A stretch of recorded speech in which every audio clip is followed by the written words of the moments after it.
Don't look now, but the despised, hated, and loathed Alabama Crimson Tide football program may be the most lovable team in the country. You are Locked On Bama, your daily podcast on the Alabama Crimson Tide, part of the Locked On Podcast Network, your team every day.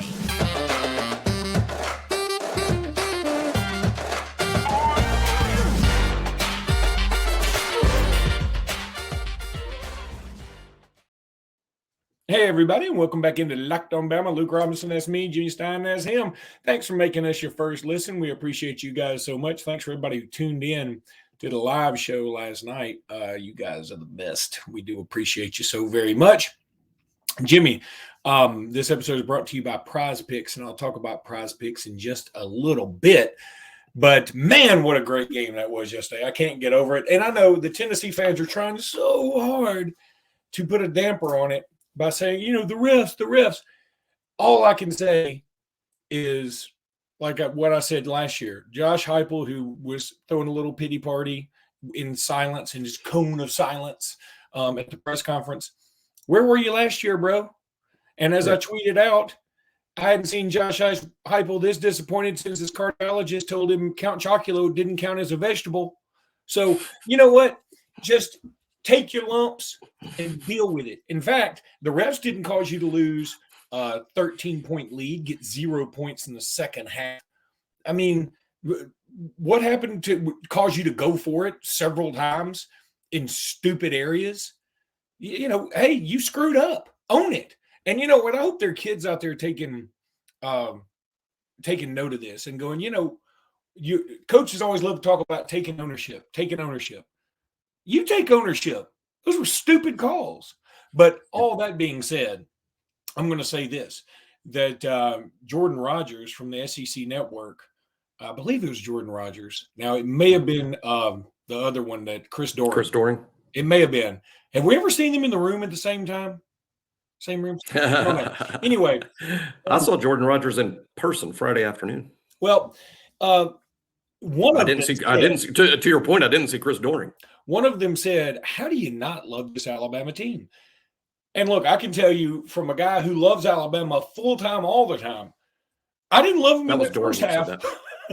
But in the second half, I get it. And I also get, he said it after the CBS interview with the reporter on the sideline, or not on the sideline, on the field after the game, with Saban, who was talking about chewing on the cigar because he doesn't like smoking them, and Jalen Milroe, who is just effervescent. I mean, he's so – Jalen Milroe, I know he gets cussed in the stands sometimes. I understand, and we'll talk about that. But my God, was he a great interview yesterday. And he just ends it with like a very fun-loving, college-y roll tide and sort of walked off. He's just a fun dude. He's a good dude. We've had a nice string of good dudes at quarterback. Yeah. It was Chris Doering that said that on SEC Final today. It is a likable Alabama group for sure. You have your Jermaine Burton. And again, I'm not saying that he's unlikable. I'm just saying that Burton's going to turn some people off. Half of you listening to this right now, half of you do not care at all for Jermaine Burton's antics. The other half of you think it's super cool and it hypes the whole team up and we need more dogs. And the truth is somewhere in the middle, meaning he needs to kind of tone down some of it. But on the other hand, Alabama does need some more toughness and some more of these guys that are just going to get it done and play with a chip on their shoulder and tell you about it when they do something big time. And hey, he had a third down catch that helped save the game. Sometimes you win comfortably at the very end and you forget how super tight it was, obviously, and to say nothing of that first half. And we're about to say a lot about the first half because this team, Luke, when people say, well, which team are they? And this is what I'm writing about today on BOL. Which team are they? Are they the team of the first half or are they the team of the second half? Well, the answer to that is really easy in that they're both. That's this Alabama team. That's Jalen Milroe, who is going to frustrate the heck out of you because he holds on to the ball too long. He doesn't run enough. He is sometimes inaccurate. And it's frustrating to watch him play. And then he's going to, make the big plays that win the game. Jalen Milroe is now, this is almost a crazy stat, 6-0 as a starter in the SEC. 6-0. And frankly, I want to say 7-0, because he really deserves to get the win for what happened at Arkansas last season. That was his win. Some people say, yeah, Bryce was playing great. He came in and inherited a great situation. No, when he came in the game, I think Arkansas had about 3 points. By the end of the game, Arkansas had 28 points. So Jalen's points won the game, and he probably deserves credit for that. But my point is, even if not, 6-0 in the SEC, and I know that the only people in the world that think it's easy to be 6-0 in the SEC are Alabama fans. They're the only people in the world that believe that. Oh, you muted the same week you got the shirt. You get the shirt. You got the shirt this week, and you haven't muted in days. I'm not wearing the shirt. That's true. Good point. And you haven't muted in so long, I think people probably missed it. I know. Well, Louis C.K. had a great bit about that one time. He has a shirt that says "Awesome Possum" on it, and it's like got this possum. And he said that he saw a guy who was wearing the Awesome Possum shirt, and he looked at him and he pointed at him and he like pointed back at himself, and he said the guy sort of turned his nose up at him and went, And Louis C.K. sort of like he said, in my head I cussed him out. I was like, you bleepity bleep, why are you so stuck up? So what? Yeah, what do you think, you're better than me? What? And then he said, then I realized I wasn't wearing the shirt. So the guy didn't know what I was talking about because I didn't know him. And he said I was just feverishly pointing back and forth at both of us. And the guy, so anyway, bottom line is I should have worn my "You're on Mute" shirt. So, but anyway, Jimmy, I just thought it was interesting because Alabama is universally hated for the most part. Right. I would say the same way the Patriots were hated for a while. I mean, everybody watches them hopefully to watch them get beat. But this team is a little bit different. Jermaine Burton notwithstanding, I get it. I get why some people don't like him. I do. I mean, in fact, when he had his big catch, and he did have his touchdown catch was great. Right. But his catch in the second half, where he's already in the air and he has to reach back and grab it behind him, and then he takes on a few tacklers who were trying to rip the ball out. That was amazing. And he gets up and he does what every Auburn defender does after a pretty pedestrian play. Gets up and his head's bobbing and is going nuts and he's screaming. But I guess I just got to get used to that. That's sort of this generation. I mean, I'm not throwing shade, and I don't even know if people say that anymore because my generation's 3 generations from that. But I'm saying that, I think we just got to take that with what he is, and he is playing magnificently. I mean, dare I say he's going to make first or second team All SEC at this pace. I don't know if I don't really. I'd have to look at the numbers. Probably that's also numbers based, Yeah. But hey, I think if you're second team All SEC, you're just All SEC. There's freaking 14 teams in the league. There's about to be 16 teams in the league. I will stop making fun of third team All SEC. By the way, once we have 16 teams, because that's like, hey, if you're the best out of a third of the league, 5 teams, it's pretty good, in college football. But my point being, I don't know that he'll have the juice to make All SEC, but I do know this. He's a good football player. He is good. And we were probably too hard on him last year, in terms of he was actually pretty good last year, because if you count all the times Bryce overthrew him, he probably would have been All SEC last year. He's just a good football player. But again, as with everything in society, Luke, it's the extremists that are always wrong. It's, he's a jerk. Saban needs to talk to him. He needs to bench him if he's going to act like that. No, those people are wrong. Also, who cares? Who cares? As long as he gets the job done, who cares? No, that's wrong too. I mean, he does need to, he can tone it down and play with the chip on his shoulder both. And I'm not saying eradicate it. I'm just saying tone it down. What Spinal Tap was always turned up to 10. Jermaine, just click it back to 9 and keep doing what you're doing. Well, and here's the other thing, Jimmy. Look, you're absolutely right. We're not saying don't play with a chip on your shoulder. I understand that. That's great. I think that motivates you. You know who is probably the ultimate played with a chip on his shoulder guy, but didn't have the theatrics? Tom Brady, Michael Jordan? No, Steve Smith. Mm-hmm.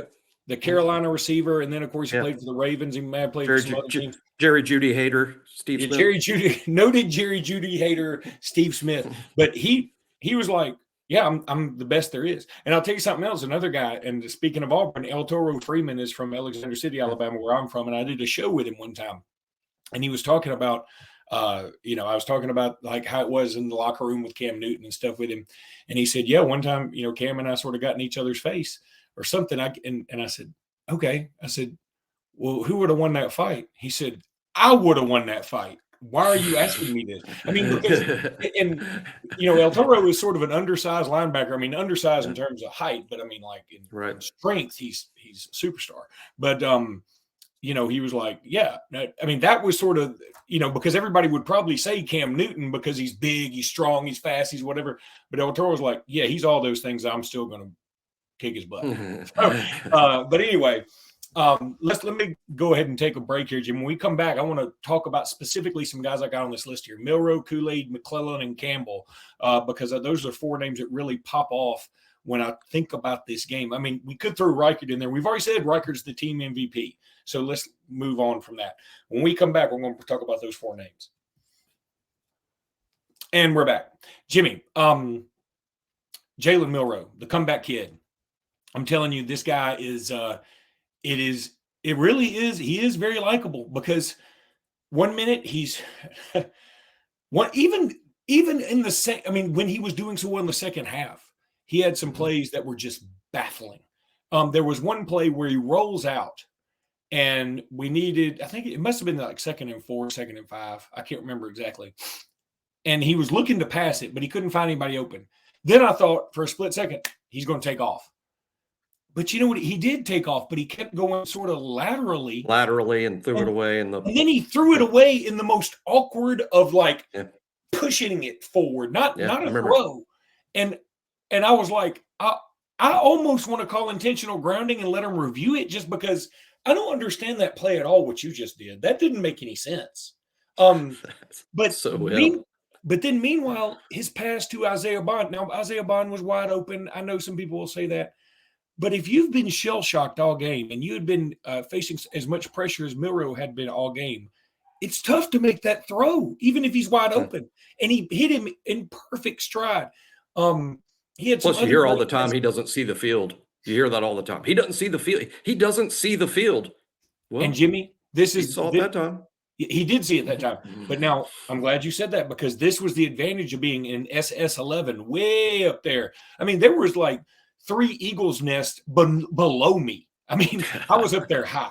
And so I can see the field open up. He refuses to throw to Jase McClellan as like his bailout guy. He refuses to do it. And McClellan was open a lot. And it got to the point where I was like, Tennessee knows he ain't throwing it to him. Tennessee knows this. And so they're not even bothering with him.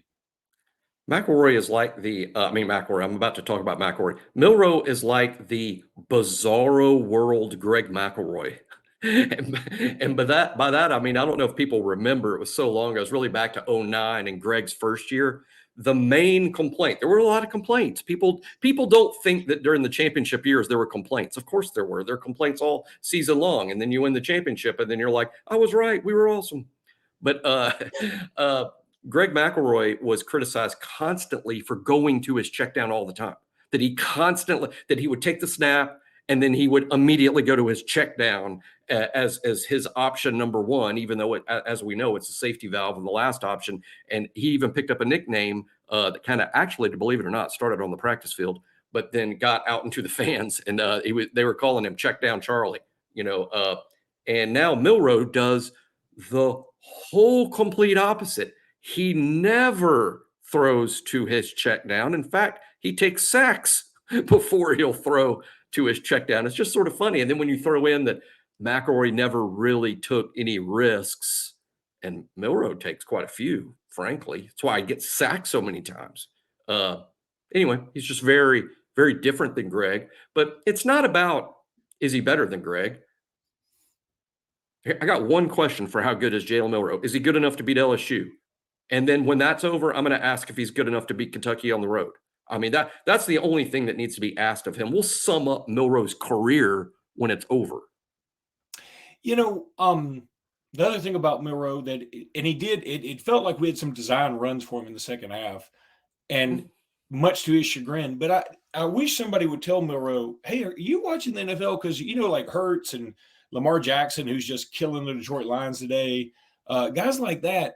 They run the ball. They run the ball, and they run it a pretty good bit. I mean, it's like Milroe knows I'm super awesome at this, but I got to prove to everybody else I can do this other stuff.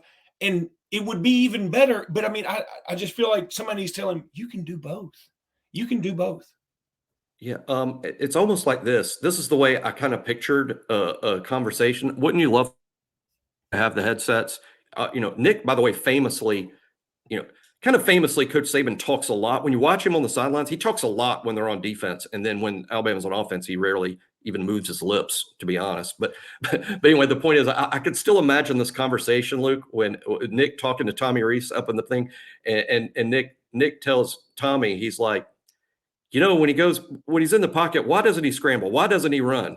And Tommy's answer to that is, Coach, it's killing me. I just can't make him run. And then wise man Nick said, why don't you just call quarterback power? Yeah. And then Tommy's like, aha. I will call a play that requires him to run, and boom, when we see what happens. And that's kind of a joke, but it almost felt like that, right? When it's like we had an aha moment on, I think we just figured out how to make the kid run the ball. We'll call a quarterback runs. But that's an over exaggeration, but it's kind of how it works. I know what you're saying. I'll say this about that. Okay, using that same logic about throwing to the running back, which we have thrown to the running back some. In fact, we had some passes to the running back. They didn't work out too great for the most part. But I think that's the whole point is if you design it to be a pass to the running back, it's almost, they do know we're about to do that. But when he's the bailout guy, when he's the safety valve, is when we can take advantage, and he has to know he's still there. I feel like Jase McClellan needs to put on one of those fluorescent yellow pennies that the goalies wear in my little league soccer team for my daughter. Like they wear this little see-through penny thing over their shirt so that people know they're the goalie. Like when Jase McClellan's like, I'm going to put this on so I'm still on the field when I'm your safety valve. Just if things are falling apart, look to your right. Or your left. I could be on your left if that's the, whatever. But anyway. Maybe Reese can just fool him by saying, hey, Jalen, when we call Seattle that your first read is the X on the post? Okay, we're going to call Seattle, but your first read is Jason the flat. But again, we're flipping your third read to your first one. Yeah, if it's his first read, I'm afraid it becomes too obvious. The whole point is it's got to be. He'll still throw deep.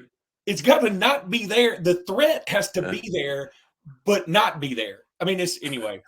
So we've spent too much time on Milroe, so I want to say a couple of things about these other guys. Jihaad Campbell. It's a true statement since August. Yeah.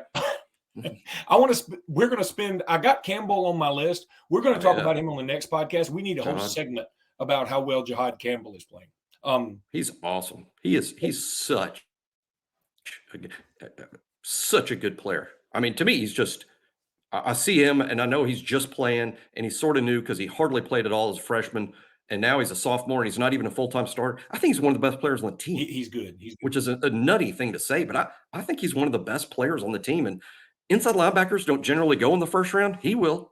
Okay, and we want to spend another segment on Jase McClellan, a guy who's not getting enough love, goes over 100 yards, pass blocking still pretty good. He's playing his tail off right now. And then, okay, so I want to spend a couple of tomorrow segments on those guys.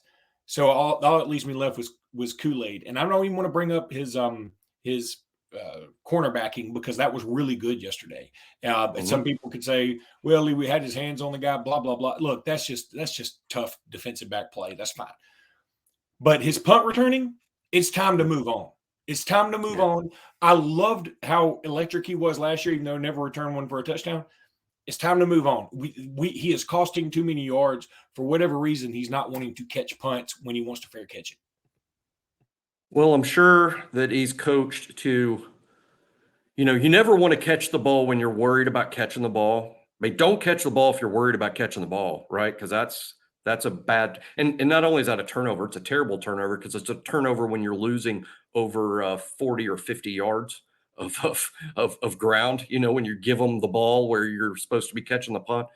So I'm sure that's a part of it. I think it's a tough call. I mean, he was the second best punt returner in all of college football last year. The second best, not, hey, Kool-Aid's pretty good at this. He was the second best one in all of college football.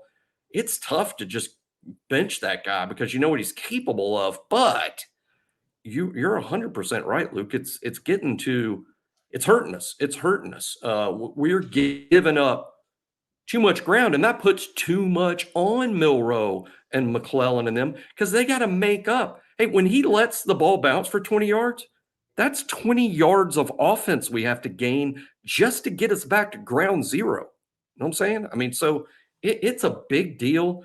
And just for those that want to know, two interesting names and a fun point.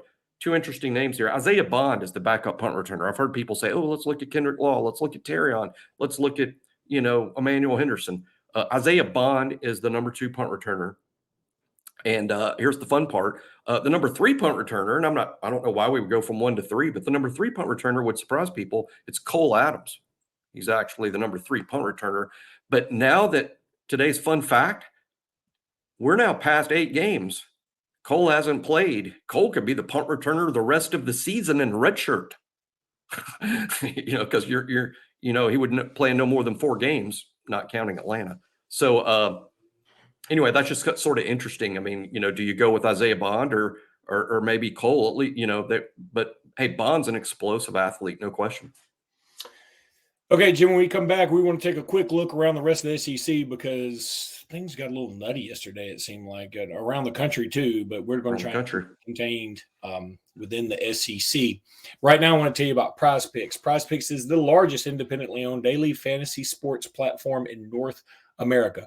PrizePicks is the most fun I've ever had, winning up to 25 times my money this football season.